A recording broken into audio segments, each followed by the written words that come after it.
Thoughts on all raw versus the blue zones? They eat whole grains and cooked veggies and live to 100. Okay, so again, I know my thoughts on that are this. Sadly, when if you go to Okinawa now, it's not like it was.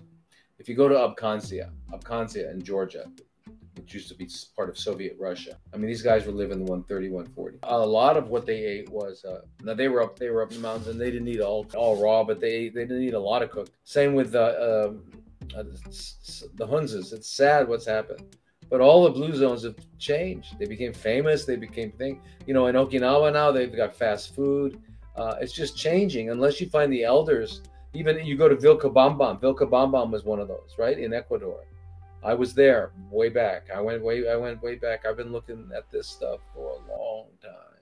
I've been chasing the fountain of youth, chasing health for a long time. Anyway, way back when, but it's no longer that way, Vilcabamba. So all the blue zones, sadly, are not even blue zones anymore. I mean, they're not even, they still, I mean, Japan still has, still living 10 years longer than us, but it won't for very long because most of the younger generations are now eating foods that, you know, the Western food that's being spread around. When I say Western food, I mean, what I really mean is mostly is American. I got to point the finger at America. I got to point the finger at America. I mean, McDonald's came out of America. Burger King came out of America.